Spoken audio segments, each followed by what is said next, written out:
welcome to another video. In today's video, we're going to be doing, I always say we're going to be something so exciting, as if I don't say that every time. Goodreads is going to be citing what books we read. So I did a little bit of research, and the books that are from the 2023, the best of the best from 2023, specifically that list, we have a couple of those books / access to those books. We're going to be going and reading off of that list, and I'm very excited about it because I've been wanting to do where Goodreads picks our books in some way, shape, or form, and I figured the best of the best list is kind of where I should be focusing on. 2024, we've either read books from there or we're not really interested in them, and I want it to be a good fair chance, so I went back to 2023 and those books seem more interesting. First book that we're going to be reading is Wayward. I don't remember. Emily Hart. Emily Hart. Thank you very much. I just looked at it. Emily Hart is the author. Or was it Amelia?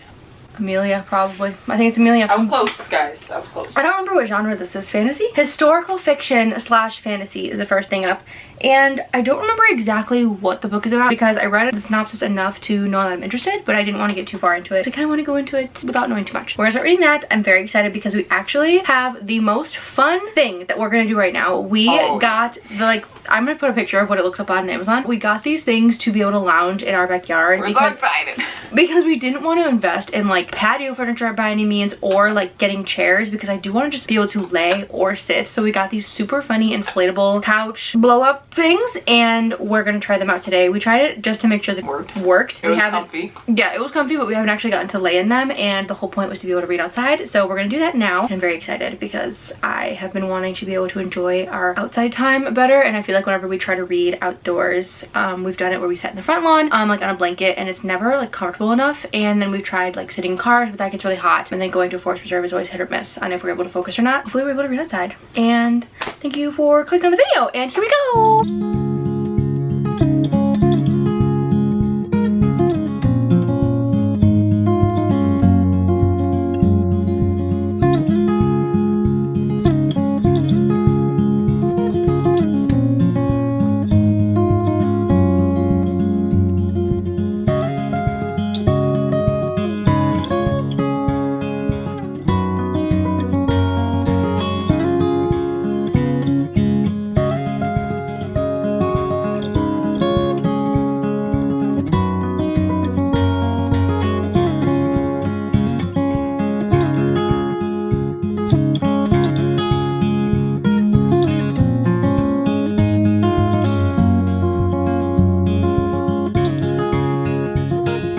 I was gonna say welcome to another video as if this video hasn't started already. That just shows how much I'm keeping up with the vlogging. I'm doing a horrible job. I am 50% through Wayward. I have it on KU on my Kindle, and I've also been reading the physical copy. I actually get to do the super satisfying update and move it forward. What page was I on? 217. 50% exactly. And I'm really enjoying it. It is definitely different than anything that I've ever read before, and not in a bad way, in just kind of a slower paced way. Oops, it's coming. Do you want to tell the vlog what happened to you? I haven't shared. I got pooped. I've shown it by now, but we have these super fun camping things outside, and we've been living it up, spending our time reading outside. When she was putting stuff away, she felt something but didn't think anything of it, and then when she came inside and was doing something on her phone, I looked at the back of her head just coincidentally and said, "Did a bird poop on you, by the way?" It did. And she had poop on the back of her head, on her neck, on her hoodie. It was very sad, which is super weird because we're reading a super nature-y book where nature is constantly interacting with the women in this story. So who knows? Who knows the correlation? Update on the book, following 3 different women, 3 different timelines, and they're all very interesting, all very different. It's very interesting to see how similar their lives are while also being so different in the sense of timeline, what's going on in the world. One of them is set during witch trial time, so you have that going on. One of them is more current day, and then the one in between is just dealing with not being respected as a woman and stuff like that. Well, they all didn't get respected as women. It's very interesting to see those topics, respecting women, a woman's place in the world, the way that a woman is associated with a man and how that can define her space and her correlation with society and all that kind of stuff. That's super interesting to see. And then it's also super interesting the type of witches that they are, because they don't like to be called witches because of the negative correlations with it from the witch trials and everything like that. So they're called Wayward, and that's part of their family history is the word Wayward. Their witchiness has only been described so far as a super close connection with nature, plants, bugs, birds, all that kind of stuff. We haven't seen anything bigger than those types of creatures, but the creepy crawlies having a very strong affinity to those things, and like having bugs landing on you and bugs never biting you and spiders wanting to hang out with you, stuff like that. Definitely a book that I think I'll think about for a while, and something I'm glad I'm reading. I had to get the physical copy of this because it is literally gorgeous. I just think that it will make such a wonderful display book, so I'm excited about that, to have another like pretty book in our collection. Now that we've gotten to the point where we're no longer keeping like every book that we save, I'm getting very specific, and books that I really love or think are absolutely gorgeous, stunning, are the ones that we're keeping, and it's making me more excited to know that we're going to be able to have more of like a display than just a pile. So overall it's going well. I think Goodreads is doing a great job of showing us what is worth reading, because it is something that I don't think I ever would have read outside of this, just because we don't ever stray towards historical fiction. And I have it in my mind that if a book is slower paced, I'm going to be bored, but I'm actually intrigued for the entire story and all 3 timelines equally. I don't think I prefer. Yeah, and I think it also helped that there was 3 timelines. That helped. Yeah. It definitely would get slower if it was only following one person, but because it's jumping in between 3 and it's doing it evenly, like it's just first, second, third, like it keeps going through all of them, so you don't feel like you're stuck in a world for too long or stuck in a point of view for too long. I think it's going pretty well. I'm glad that we're reading it, and probably update you again probably when we're done, because there really isn't anything like crazy happening. We're just trying to like find out more about the family line and their history and their connection with nature and stuff like that. So it's really nothing groundbreaking. I can't see me turning on the camera and being like, you guys, you know, like anything crazy like that. So I'll probably update you later. I look like I'm Twilight.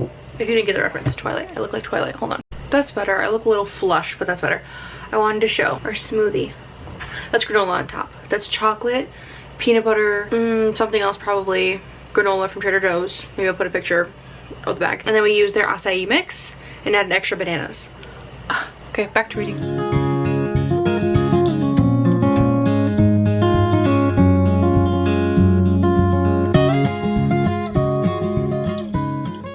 I finished the book and I started crying at the end. As you guys saw, I was updating you guys, I was telling you how I felt, and I was giving it a 3 in my mind. Thought that it was interesting, but not life-changing, and I just went into the rest of reading it, the last 50%, just assuming that it was going to be an average experience. And it wasn't really that I didn't like certain things, it more was just I didn't feel super strongly. I was kind of going into it feeling a little indifferent about the ending. Little did I know that I was wrong about those feelings, and I don't know what I'm rating this book. Don't quite think it's a 5-star, but I cried at the end, and I still don't understand why I cried at the end. I think what happened was I was going into it thinking averagely about it. I was so sure that I didn't feel strongly about it that I started to lose the plot. I started to not pick up on certain aspects of the story and the real meaning behind this book. And then all of a sudden it caught up to me, and I realized so many things that had been kind of like sprinkled in, and so many of the key points of the entire story of these 3 main characters and their journeys and everything involved with being a woman and being strong as a woman and a woman's place with a man, how it can be devastating and terrible and awful, but also how you can trust a man, and how there can be men in your life that are truly good, but that there are also so many that can absolutely destroy you, and that at the end of the day, even if you do have good men in your life, that you really just have to be sound within yourself and have your back above anyone else's, because the world is scary. And not even like a hating men type of way, just with anyone can really let you down, that you need to know yourself and your family and your history and your morals and ethics and boundaries, doing what you think is right even if it's not necessarily what society is telling you is right, or just there was so much more in this book than I had even imagined. I think about 3/4 of the way through, it started to all kind of click for me, and I started to feel a little emotional. And then when I got to the very last page, I closed the book and I did start crying a little bit. It wasn't anything like crazy. It's not like I was heartbroken by any means, but I just felt very moved. I know it's above a 4. That's all I know. Again, I don't think that it was a 5, but it could be. I don't know. This story is perfect to describe the power of a woman scorned. Perfect to put if you like fiction. I wouldn't say that if you like super high intense fantasy or like a super lovey-dovey romance or whatever, if you need those, not like happy endings, but just like a lot going on to keep you interested, I don't recommend reading this at all, because it is a little slow, and by the time it does start to pick up, you would have had to get through so much. But if you like fiction and you want a story that you could like dissect and really think about. In 2019, you have Kate, who is leaving her abusive boyfriend. And then in 1619, you have Alpha, who is awaiting being tried for a witch. And then in 1942, you have Violet, who is a part of a family who doesn't really understand her fully. Her father really doesn't understand her. She's part of an estate and she's kind of locked away because she's misunderstood and because she isn't what the father really wants her to be. He's more of the type that wants women to be prized, that doesn't really think too much. I'm gonna wait for Sam to come home for the next book to start because I don't want to start without her having a choice in what we read next, but I will let you know when we start the next book. What up?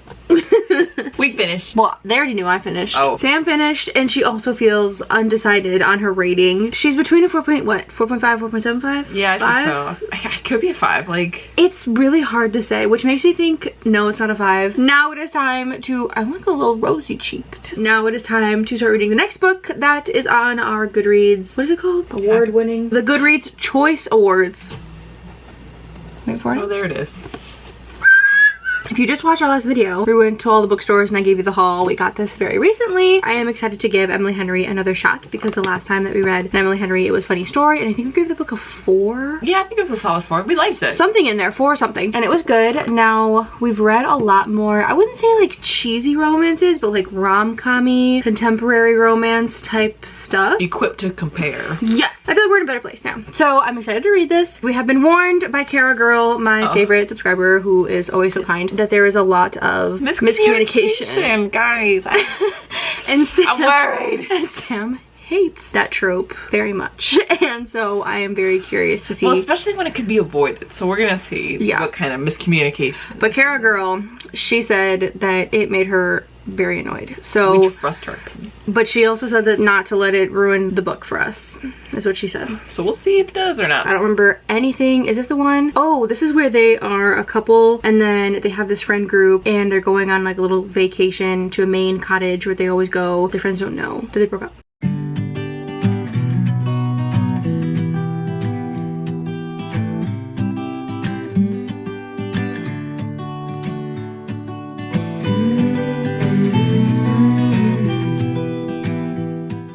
Change of plans. So we were going to read Happy Place. I started it. It's going well so far. I'm really not far enough in to give like a real explanation of it, but this is getting put on pause because poor Samantha Girl accidentally got the audiobook in the language of the French and didn't realize that it wasn't gonna be English. So instead of getting the English one and making sure she had the English one, she had secured the French one, and now she is on hold for the English one, and she has a little bit of a wait. We're not exactly sure how long. Technically, I'm second in line, and there's 35 copies in use. So yeah. I might get it, like, I could get it tomorrow, but we don't know. We don't know. And so just to keep the video rolling, and because I don't want to get ahead of her, because I'm ahead of her in so many other books, I am so nicely putting my book on hold, and so now we are going to start reading the next book and putting this one on pause, like I said. And that one is Divine Rivals. Woo, woo, woo. I don't remember exactly what section. I don't know if this is young adults or fantasy that it won for the Choice Awards, but we have had a physical copy for a while. It is also on KU, so this is good that we're getting it off our physical TBR. But to be completely honest, we're not in the biggest fantasy mood right now. I was ready for this. We definitely were in the mood for the romance. So,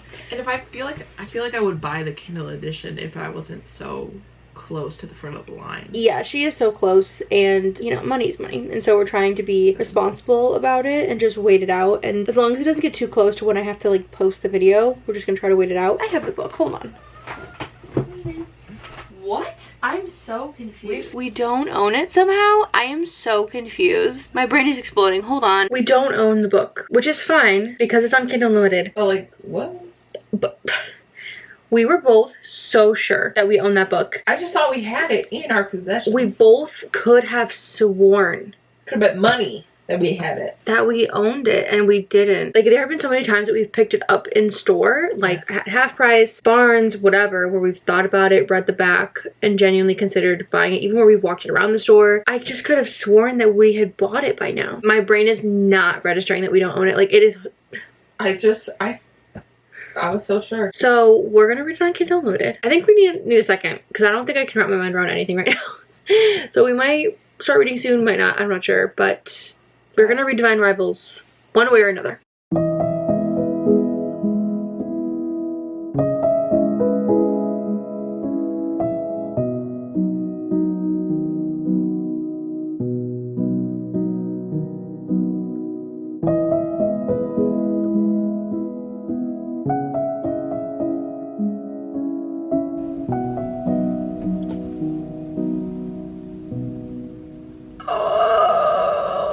Hi guys, update time. So as you guys heard from my little update, we couldn't read Happy Place because Sam unfortunately got the French version of her book and we switched to Divine Rivals, which to be completely honest, we were not in the mood for literally at all. Like I had absolutely no interest in reading the book, and funny enough, every time that we have, even though we thought that we owned it, every time that we've looked into what it's about, neither of us got like too excited about the premise. I don't know, there's just something about like a workplace rivalry that isn't my favorite trope, and I just didn't think that I was gonna like it as much. And this was really more, we thought we were getting a book off of our physical TBR that we weren't feeling excited about, but we don't even own it. I have been so pleasantly surprised and I'm really enjoying my time, and it's like the perfect amount of fantasy where I don't feel like it's too much because I wasn't really in a fantasy mood. And I should have assumed this because it's YA that it was gonna be easy to get into, but I don't know, I'm just really enjoying my time. The characters are super fun, they're very interesting, and I was expecting for them not to have any depth, but they do. So if you don't know what this book is about, it is about two people who are academic, well not really academic, but more workplace rivals. You have Iris and Roman. Iris, she has a brother that is fighting in the war, and the war is between two gods, so that's kind of like the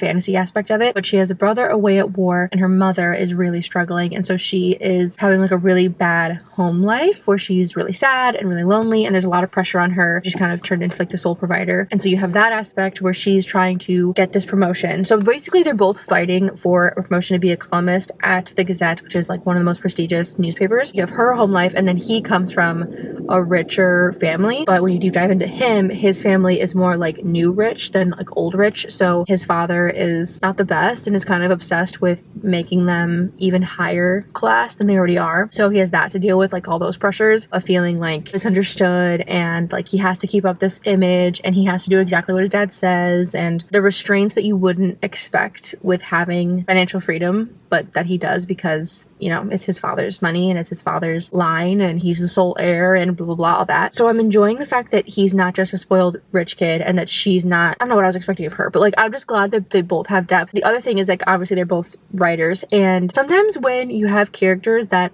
excel in a certain thing, and then they're shown doing that thing and they're not good at it, I always get, not like the ick, but it just makes it a little harder. Like, I don't remember what book we were reading, but the main female character was supposed to be like super tough, super hardcore, whatever, and she was getting like her butt whooped, and I was just like, okay, her whole thing was that she was like super strong. She's not. Like, it's not sold very well that they're actually good at whatever their thing is, but both of their writing has been kind of teased at and shown, and I appreciate that they're actually good at writing and that they're actually fighting for this role for a good reason, you know? Anyways, long story short, I'm enjoying my time. Oh, today I'm so excited.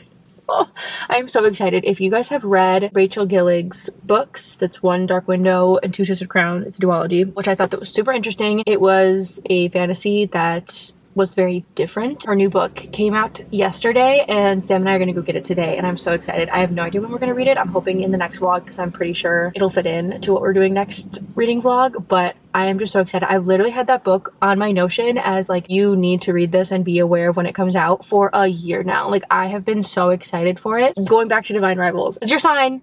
If there's a book that you keep thinking about, just freaking read it, because this is actually really good and it's duology, and I love a good duology because I love when a story doesn't need 8 books to get to the point. You know what I'm saying? Like, that's really nice. So that's my update. I will talk to you guys later. I'll probably show you when we're getting the book. I'm so excited about it. That's it. I am obsessed. I'm obsessed. I am obsessed. I am obsessed. I am so excited. This book is also so heavy. We just went to Barnes and got this. I have listened to more of Divine Rivals since I last talked to you, because I updated you this morning in the car. I listened to it at work and I genuinely am shocked by how much I'm enjoying it. I really thought that I would be bored, and the fact that we've been waiting and like putting this book so far in the back burner that we never even bought it when we thought we did is hilarious, because I genuinely am enjoying it so much. Like, it's definitely solid 4 range, and the way that it goes, we'll see how much higher of a rating we get than a 4, but I'm really enjoying it. I will not lie, I had my doubts. I genuinely thought that this was gonna be where they get, like, the books get awards for being popular, book talk or whatever, and not because, not that they weren't gonna be worthy, but like kind of, you know, when like a book's so overhyped and then you get to it and you're like, this is the same book everyone's reading. Like, I'm not getting it, you know? That's what I was expecting from picking off of this list. I was expecting overly hyped material, and that's not what's happening. Wayward was so powerful and so good. This is such a pleasant surprise, and I know The Happy Place, when I started reading it, like, that seemed really good too. We need to read off of Goodreads recommendations way more often. That's the message of this video so far.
This book has me crying, and I'm sad. I can't really say why I'm sad without giving spoilers, but just know there's war going on in this book, and you're seeing the effects of war and people dying and war wounds and casualties and suffering and struggling and families making crazy sacrifices. And because the main characters are journalists, they're writing very raw things, and it has me crying. Which I was not expecting, but that honestly shows how good the writing is, because it's genuinely like breaking my heart. Some of these soldiers' stories and their final words, or hearing them be in pain, stuff like that, is really making me sad. Just know that the writing is good enough that it's making me freaking cry. 4.5. I'm giving this book a 4.5. I am also taking this time to say that my rating for Wayward is a 4.5. This book is good. This list is crazy, and I should have known, because obviously Goodreads is the book website. Like, I should have trusted it. I just didn't have any real thought into it. I didn't even think about it, and I am devastated by these books. I think my only complaint is their romance. I feel like it went, I mean, it definitely wasn't insta-lobby by any means, because it's months and months of time. I feel like it went from like this super drawn out experience to like now they're whatever, and I just think there wasn't very much in between, if that makes sense. Like, it was drawn out, but the in between was very short, if that makes sense. But the ending with, I'm not giving any spoilers, but the ending is definitely an ending where I'm immediately wanting to read the second one, which I'm not going to. I'm going to read Happy Place now, but I always feel like it's important to note when reading a book in a series that there does feel like a reason for there to be more, and I would not be satisfied if this was the end of the book. I would feel like they could have done more, and so I'm glad that there's a second book. I'm glad that it's only a second book and I don't have like a whole series to jump into. That's why I love duologies. So I'm giving it 4.5. I feel like I seemed down and like low energy, but I was going through a lot of emotions. I was getting really stressed. I was worried about the characters. I was sad for the characters. I had all these like ideas in my head, and then some of them were right and then some of them were so wrong.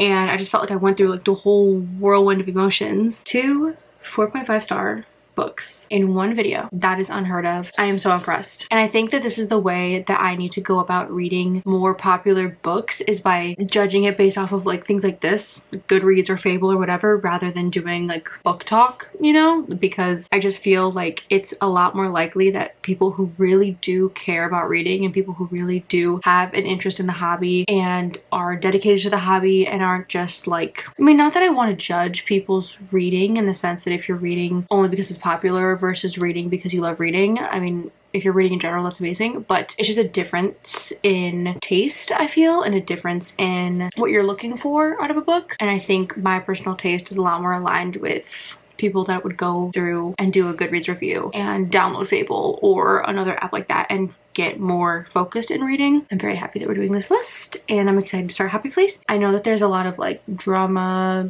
backstory, fiction-y type of topics in Happy Place. It is not just like a super quick, easy rom-com, but it's definitely going to be a lighter topic than war.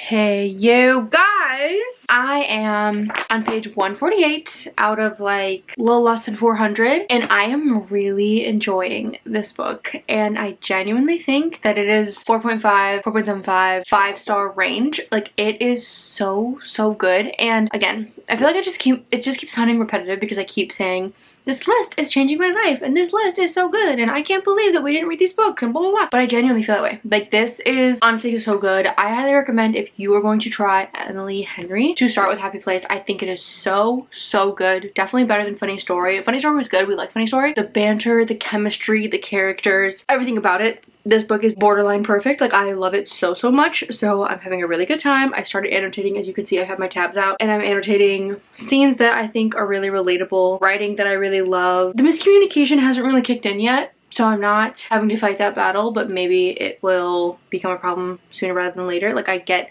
that there's like this tension. They're hinting at why they might have broken up, but I don't know exactly why yet. I can guess based off of what they've said, but there's no like concrete, I broke up with you because of blank, you know? So I'm just very curious to see the reason. And I just wish that there was a better way for me to update you guys about books other than saying like how I'm feeling. Like, I wish I could talk to you more in depth about what's going on in the story, but I just don't want to give spoilers, and I don't want to have to make spoiler vlogs and then people not watch them as much because they're spoiler filled. Hi guys. So it is the end of this vlog. I have finished Happy Place, and I feel like I didn't get to show any reactions to the book, unfortunately, but it's just kind of how I ended up reading it. I was reading it while I was like at work on my breaks / before and after work, like waiting in the car to pick up Sam, so I didn't really have my camera majority of the time that I was reading it, other than when we were reading outside, and I kind of already filmed that, so I didn't want to make it too repetitive for you guys, but it's really good. I'm also giving it a 4.5, which is actually insane. So in this video, we got to 3 books from the Goodreads 2023 Choice Awards, and I gave all 3 of them a 4.5. That's crazy. And I don't know how that happened. Unfortunately, we cannot have Sam attest because she has not finished Happy Place yet. I'm 50% through. But she's 50% through, and she agrees with my rating thus far. And then what'd you rate the other 2? I think the same. The same. Yeah. So 4.5s all around, and I think that is honestly insane. Really good. We haven't had like that much of a span of like good books in a row. Especially very random books. Like, I think that's our first historical fiction fantasy that we've ever read together. So the fact that that managed to get a 4.5, and it was a totally, completely like different way for us to read. That book was so different than anything we've read before, so the fact that that got a 4.5, the fact that Divine Rivals, which is a book that we've been putting to the side for so long, the fact that that got a 4.5 is also insane. And Happy Place, I liked Funny Story when we read it, but I really didn't think that Emily Henry was going to be my type of romance author. I just didn't think of it. I mean, I liked it, but I didn't think that it was going to be like 4.5 crazy. I can't stop thinking about this book, but I really liked it, and they really know what they're doing when they're making these awards and giving them and assigning them, and people are voting. There's a reason they're getting these There's awards. Here, you heard it from us first, guys. They won the award for a reason. Hey, we said it. So thank you so much for watching. I appreciate you so much, and bye.